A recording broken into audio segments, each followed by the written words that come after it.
আসসালামু আলাইকুম, আশা করি সবাই ভালো আছেন। আজকে আমি চাল কুমড়োর মোরব্বা করব। এর জন্য আমি একটি চাল কুমড়ার অর্ধেকটা নিয়েছি এবং খোসা ছাড়িয়ে উপরের বিচি এবং নরম অংশগুলোকে ভালো করে ফেলে দিয়েছি। তারপরে এভাবে করে কেটে নিয়েছি। আপনারা ভিডিওতে দেখতে পাচ্ছেন আমি কিভাবে কেটেছি। এরপর একটি কাঁটা চামচ দিয়ে ভালো করে কেচে নিয়েছি। এই কাঁচাটা অনেক সময় নিয়ে করতে হয়। সব কটা পাশ আপনারা ভালো করে কাঁটা চামচ দিয়ে এভাবে কেচে নেবেন।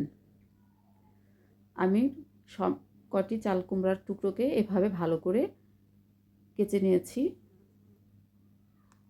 এইভাবে কেচে নিলে চাল কুমড়োটা একটু সফট হয়, এতে শিরাটা এর পুরোটা জায়গায় ভালো মতো লাগে। দেখতেই পাচ্ছেন যে কতটা সফট হয়েছে কেচার পরে।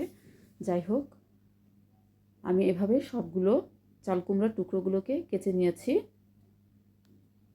কেচে নেওয়ার পরে একটি বাটিতে আমি হাফ চা চামচ চুন, আর যেটা পানের সাথে খায় সেই চুনটাকে আমি পরিমাণ মতো পানির সাথে হাফ চা চামচ চুন ভালো করে গলে নিয়েছি। এরপর কেচে নেওয়া চাল কুমড়ার টুকরোগুলোকে আমি সারা রাত ভিজিয়ে রেখেছি। সারা রাত বলতে এটা আপনি দিনেও করতে পারেন, 8 থেকে 10 ঘন্টা আপনার ভিজিয়ে রাখতে হবে।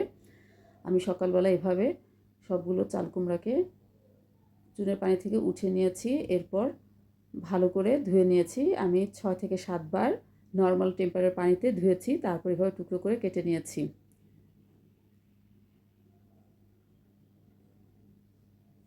এরপর গরম পানিতে আমি ভালো করে ভাপ দিয়ে নিয়েছি।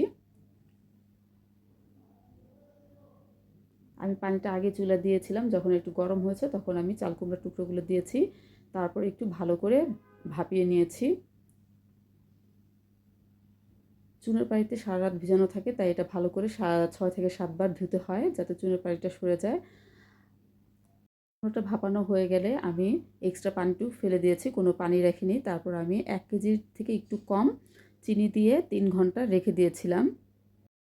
দেখেন কীভাবে চাল কুমড়োর সাথে চিনিগুলো গলে গিয়েছে। এরপর আমি চুলোতে বসিয়ে দিয়েছি 2টি এলাচ এবং 2টি দারুচিনি দিয়েছি। এলাচটাকে আমি একটু ফেটে দিয়েছি। এরপর আমি চুলায় অনেকক্ষণ মৃদু তাপে জাল দিয়ে দিয়েছি। মৃদু তাপে বলতে একেবারে উচ্চ তাপও না, আবার একেবারে নিম্ন তাপেও না, আমি মিডিয়াম আঁচে রেখে ভালো করে জাল দিয়ে নিয়েছি। যখন চিনিটা শুকিয়ে এইভাবে আবার চিনির মতো সাদা সাদা হয়ে এসেছে, তখন আমি চুলা থেকে নামিয়ে নিয়েছি। যখন ঠান্ডা হয়েছে তখন এটা একটু শক্ত হয়েছে এবং ভালো দেখতে দেখাচ্ছিল। ঠান্ডা হলে আসল রূপটা ফিরে আসে। এভাবে করেছি আমি চাল কুমড়োর মোরব্বা। সবাই ভালো থাকবেন। আল্লাহ হাফেজ।